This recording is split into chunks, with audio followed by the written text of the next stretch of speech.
Hello everyone, welcome back to the subsidy squad after a very long time. आज के video में हम discuss करेंगे ईपीसीजी यानी कि export promotion of capital goods. अब ये पॉलिसी के बारे में ज़्यादा डिस्कस करने से पहले, इसका बेनिफिट्स और प्रोसीजर समझने के पहले मैं आपको इसका बैकग्राउंड समझाती हूँ कि ये पॉलिसी की ज़रूरत क्यों पड़ी। जब भी हम इंडिया के बाहर से कोई चीज़ इंपोर्ट करते हैं तो हमें इंपोर्ट ड्यूटी, सरचार्ज, आईजीएसटी इस तरह के कई प्रकार के टैक्सेस और ड्यूटीज़ पे करनी होती है जो कि हमारे इंपोर्टेड गुड्स की कॉस्ट का पार्ट बन जाते हैं। फॉर एग्जांपल, अगर आप 1 करोड़ की मशीनरी परचेज कर रहे हैं और उसके ऊपर 25% इम्पोर्ट ड्यूटी है, तो इंडिया में इम्पोर्ट होने के बाद इंडियन वैल्यू में आपकी मशीनरी की कॉस्ट हो जाएगी 1 करोड़ 25 लाख। अब वो जो मशीनरी से आप गुड्स बनाओगे, जो भी उससे प्रोडक्ट बनाओगे, वो भी महंगा होगा सिंस आपकी मशीनरी की कॉस्ट ही ज़्यादा है। और उसको जब आप एक्सपोर्ट करने भेजोगे तो वो फॉरेन मार्केट में वो प्रोडक्ट सर्वाइव नहीं कर पाता है बिकॉज आपका प्रोडक्ट महंगा है। दूसरी कंट्री से वही सेम प्रोडक्ट सस्ती कॉस्ट में आ रहा है, तो ऐसे केस में इंडिया का एक्सपोर्ट भी गिरता है। इस प्रॉब्लम का सॉल्यूशन निकालने के लिए ये पॉलिसी निकाली गई, जिसमें बहुत सिंपल कॉन्सेप्ट है कि अगर आप कोई प्रोडक्ट बनाने वाले हो जो एक्सपोर्ट करने के प्लानिंग से बना रहे हो और वो प्रोडक्ट बनाने के लिए आप कोई मशीनरी इंपोर्ट कर रहे हो, तो उसके ऊपर आपको इंपोर्ट ड्यूटी का एग्जम्पशन मिल सकता है, जिससे कि आपकी मशीनरी की कॉस्ट कम आए और जब कॉस्ट कम होगी, वो प्रोडक्ट की कॉस्टिंग कम होगी, तो वो आप इजीली एक्सपोर्ट कर पाओ।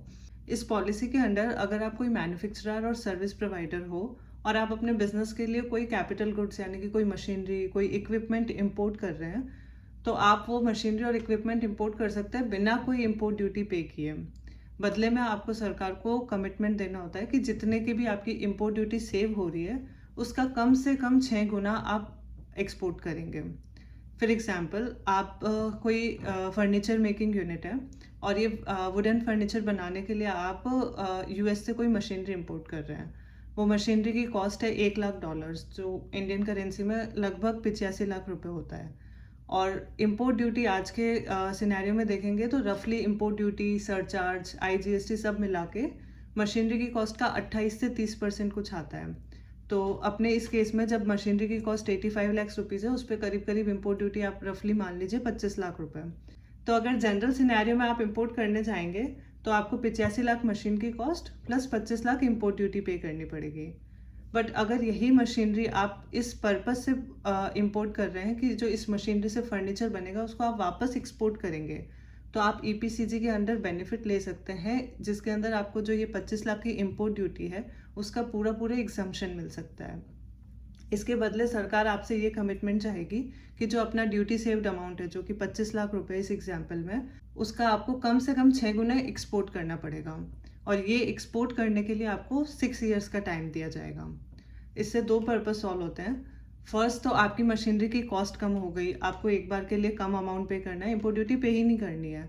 दूसरा, गवर्नमेंट का ये फ़ायदा है कि जब आप एक्सपोर्ट का कमिटमेंट देते हैं तो फिर उससे इंडिया का एक्सपोर्ट्स बढ़ता है, जो कि नेशन बिल्डिंग में हेल्प करता है। इस पॉलिसी में बेनिफिट लेने का प्रोसीजर बहुत सिंपल है। फर्स्ट तो ये एक एग्जम्पशन सर्टिफिकेट है, रीइंबर्समेंट नहीं है। मतलब ऐसा नहीं है कि एक बार आपको ड्यूटी पे करनी है और उसके बाद उसका रिफंड क्लेम करना है। एग्जम्पशन सर्टिफिकेट है, मतलब आपको ड्यूटी ही नहीं पे करनी है।